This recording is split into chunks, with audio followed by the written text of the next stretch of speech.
좋은 아침입니다. 이제 좋은 계절이 다가오고 있습니다. 기도하겠습니다. 왕이신 나의 하나님이여, 내가 주를 높이고 영원히 주의 이름을 송축하리이다. 내가 날마다 주를 송축하며 영원히 주의 이름을 송축하리이다. 하나님은 영이시니 예배하는 자가 영과 진리로 예배할지니라. 아멘. 오늘 주신 하나님 말씀은 고린도전서 11장입니다. 고린도전서 11장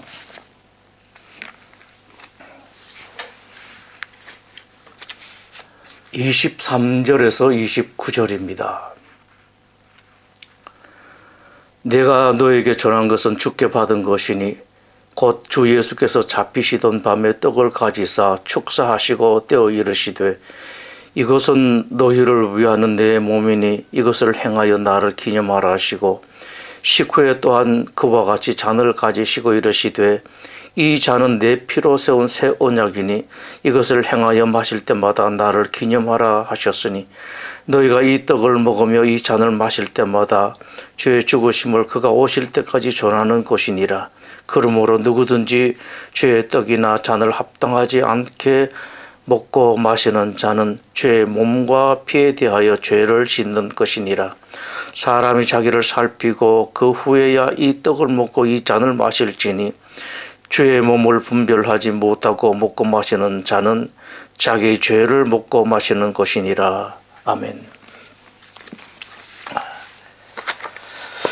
예수님께서는 자주 제자들에게 알아듣지 못하는 말씀을 하셨습니다. 그중 몇 가지는 더욱 이해하기 어려운 말씀들이었습니다. 예를 들면 이런 것입니다. 요나가 밤낮 사흘 동안 큰 물고기 뱃속에 있었던 것 같이 인자도 밤낮 사흘 동안 땅속에 있으리라. 내가 진실로 내게 이르노니 사람이 거듭나지 아니하면 하나님 나라를 볼 수 없느니라. 내가 너에게 실상을 말하노니 내가 떠나가는 것이 너에게 유익이라. 너희가 이 성전을 홀라 내가 사흘 동안에 일으키리라. 주님께서 십자가에 달리시기 전날 밤이었습니다. 이제 곧 잡힐 때가 다 된 때 예수님께서 제자들을 예루살렘에 있는 한 다락방에 불러 모았습니다. 그 당시 예수님의 제자들 수는 이미 상당했습니다. 최소 수백 명은 되었지만 그날 다락방에 불러 모은 제자들의 수는 12명만이었습니다. 만찬을 미리 준비해 두시고 제자들을 부르셨는데 그 중에는 가룟 유다도 있었습니다. 만찬 중 손에 빵을 드시고 예수님께서 이상한 말씀을 하십니다. 이것은 내 몸이다. 빵을 떼어서 제자들에게 나누어 주시고 먹으라고 하신 다음 이번에는 포도주를 손에 드시고 이것은 내 피다 말씀하시곤 제자들에게 주셔서 마시게 하셨습니다. 당시 제자들은 예수님께서 말씀하신 그 말씀의 뜻을 알지 못했습니다.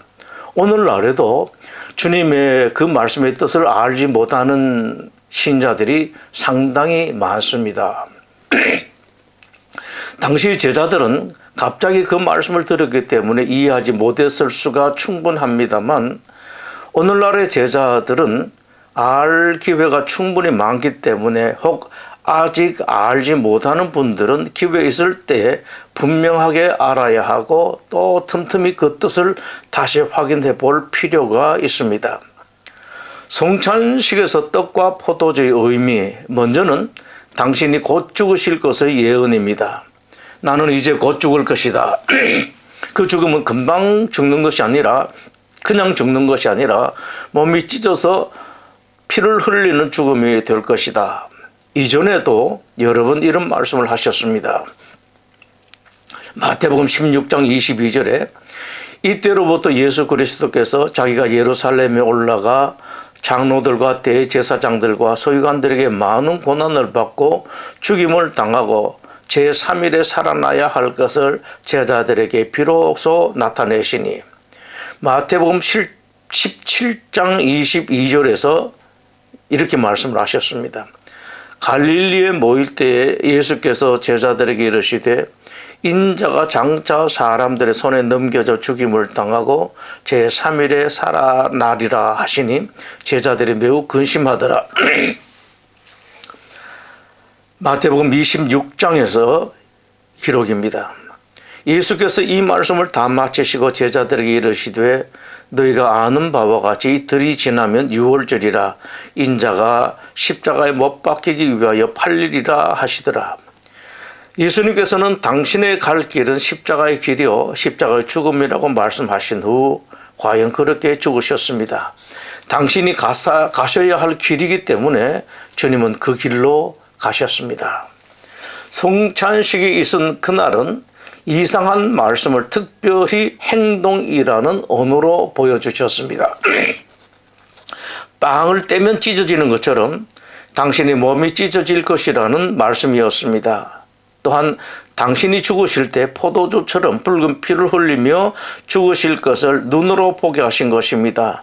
여기에 예수님께서 오늘의 신자들에게 말씀을 하십니다. 나는 내 길을 간다. 예수님에게는 예수님의 길이 있었고 오늘의 우리에게는 우리의 길이 있습니다. 예수님은 십자가의 길로 가셨지만 신자들 모두에게 당신께서 가신 그 길로 오라고 하시지 않습니다. 신자들 모두 각각 갈 길이 따로 있다. 각자 그 길로 가라고 말씀하십니다. 무리와 제자들을 불러 이르시되 누구든지 나를 따라오려거든 자기를 부인하고 자기 십자가를 지고 나를 따를 것이니라. 기독교 신자라면 기독교 신자가 가야 할 길이 있고 하나님의 종은 하나님의 종으로서 가야 할 길이 따로 있습니다. 교회는 교회가 가야 할 길이 있습니다. 또 예수님의 죽음은 보통의 죽음이 아니라 특별한 죽음이라고 말씀을 하십니다. 사람의 죽음은 노화로 인한 자연사가 아니면 질환 혹은 사고사 등입니다. 이에 비해서 예수님의 죽음은 우리의 죄를 대신해서 자원해서 죽으시는 죽음이라고 말씀하십니다. 이것을 말씀하시는 것이 많은 사람을 위하여 흘리는 바 나의 피라는 말씀입니다. 잔을 가지사 감사 기도하시고 그들에게 주심이 이르시되 너희가 다 이것을 마시라. 이것은 죄 사함을 얻게 하려고 많은 사람을 위하여 흘리는 바 나의 피 곧 언약의 피니라. 예수님의 죽음을 대신 당하는 죽음, 대신 갚는 죽음이라는 뜻에서 대속 죽음이라고 합니다. 십자가의 처형은 극히 악한 죄를 지은 자에게 내리는 어떤 사람보다도 담이 큰 사람도 무서워서 벌벌 떠는 어마어마하게 고통스러운 형벌입니다. 예수님께서 죽으신 그 무서운 십자가 죽음은 그러나 당신의 죄 때문이 아니라 우리의 죄로 인하여 받아야 할 십자가 형벌을 우리 대신 받으시고 죽으신 죽음입니다. 모든 사람은 한 번 죽습니다. 그러나 한 번 죽는 그것으로 끝나지 않습니다. 히브리서 9장에서 말씀을 하십니다. 한 번 죽는 것은 사람에게 정해진 것이요 그 후에는 심판이 있으리니 사람이 죽으면 죽음 다음에 심판이 있습니다. 그 심판에서 무슨 판결을 받는가에 따라서 어떤 사람은 왼쪽으로 가고 어떤 사람은 오른쪽으로 갑니다. 왼쪽 길을 염소의 길이라고 하고 오른쪽 길을 양의 길이라고 합니다. 인자가 자기 영광으로 모든 천사와 함께 올 때에 자기 영광의 보좌에 앉으리니 모든 민족을 그 앞에 모으고 각각 구분하기를 목자가 양과 염소를 구분하는 것 같이 하여 양은 그 오른편에 염소는 왼편에 두리라. 왼쪽 길을 지옥의 길이라고 하고 오른쪽 길을 천국의 길이라고 합니다. 심판 후 정해진 길은 바꿀 수가 없습니다. 왼쪽으로 간 사람들은 계속 왼쪽 길만 가고 왼쪽 길의 삶만 계속 살아야 합니다. 성경은 이것을 밑바닥 끝이 없는 깊은 구덩이라는 뜻의 무조갱이라는 표현을 하십니다. 천사가 나팔을 불매 내가 보니 하늘에서 땅에 떨어진 별 하나가 있는데 그가 무조갱의 열쇠를 받았더라. 그가 무조갱을 여니 그 구멍에서 큰 화덕의 연기 같은 연기가 올라오매 해와 공기가 그 구멍의 연기로 말미암아 어두워지며 또 황충의 연기 가운데로부터 땅 위에 나오매 예수께서 내 이름이 무엇이냐 물으신즉 이르되 군대라 하니 이는 많은 귀신이 들렸습니다. 무조갱으로 들어가라 하지 마시기를 간구하더니 잠깐 10년 20년 200년 정도가 아니라 영원히 그렇게 살게 된다고 말씀을 하십니다. 왼쪽에 있는 자들에게 이르시되 저주를 받은 자들아 나를 떠나 마귀와 그 사자들을 위하여 예비된 영원한 불에 들어가라. 최후 심판 때 왼쪽의 판결을 받은 자들에게 심판주에게 하시는 말씀입니다. 그래서 성경은 왼쪽으로 심판을 받아서 가는 사람들의 길은 영원한 죽음이다. 영원한 사망이라고 말씀하고 오른쪽으로 가는 사람들의 죽음을 가리켜서 영원한 생명이라고 말씀하십니다. 마태복음 25장 46절의 말씀입니다. 그들은 영벌에 의인들은 영생에 들어가리라 하시니라. 여기서 중요한 것은 왼쪽 오른쪽 길의 심판을 받을 때 그 심판을 결정하는 기준입니다. 그 기준은 죄입니다. 모든 사람들에게 죄가 있습니다. 있다고 하는 사람들에게도 물론 죄가 있겠습니다만은 나는 죄가 없다고 생각하는 사람에게도 미안하지만 죄가 있습니다. 모든 사람이 죄를 범하였음에 우리 눈으로 보기에 어떤 사람은 죄가 좀 더 많고 무겁게 보이고 어떤 사람은 적고 가벼운 것 같지만 하나님 보시기에는 별 차이가 없이 그것이 그것이고 그 죄는 모두 죽을 수밖에 없는 죄입니다. 예수님의 죽음은 모든 사람에게 있는 그 죽을 죄를 대신 지신 죽음입니다. 따라서 예수님을 온전히 믿는 사람들은 죽은 죄로 말미암은 형벌에서 벗어난 사람들입니다. 그가 죽으심은 죄에 대하여 단번에 죽으시며 모든 사람이 죄를 범하였음에 하나님의 영광에 이르지 못하더니 그리스도 예수 안에 있는 성령으로 말미암아 하나님 은혜로 값없이 의롭다 하심을 얻은 자 되었느니라. 이것을 가능하게 하는 것이 예수님의 십자가의 죽음, 십자가의 피며 성찬식에서 받는 포도주가 의미하는 것이 그것입니다. 떡을 가지사 축사하시고 떼어 이르시되 이것은 너희를 위하는 내 몸이니 식후에 또한 그와 같이 잔을 가지시고 이르시되 이 잔은 내 피로 세운 새 언약이니. 여러분, 성찬에는 신비한 힘이 있습니다. 이것은 말로 설명할 수가 없습니다. 논리로도 설명이 안 되고 세상 지식으로 이해가 되지 않습니다. 성찬식의 떡과 포도주에는 신비한 능력이 있습니다. 믿음으로 받아들이면 예수님의 인격을 닮아가도록 해주는 신비가 있습니다. 전혀 생각하지 못했던 지금까지 모든 노력으로도 얻지 못했던 평강을 얻을 수 있는 은혜가 성찬에 있습니다. 평안을 너에게 끼쳐노니 곧 나의 평안을 너에게 주노라. 내가 너에게 주는 것은 세상이 주는 것과 같지 아니하니라. 몸과 마음이 새롭게 변화됩니다. 놀라운 생명력을 얻을 수 있습니다. 콘크리트 갈라진 틈으로 나온 그 어떤 꽃보다도 더 아름다운 꽃을 보신 적이 있을 겁니다. 생명력이 있기 때문에 가능한 것입니다. 성찬의 신비에는 그런 생명력이 있습니다. 주님께서 내 몸이다, 내 피다 라고 하신 말씀에는 깊은 뜻이 있습니다. 그때 말씀하신 몸에는 인격, 피는 생명 혹은 생명력이라는 의미가 있습니다.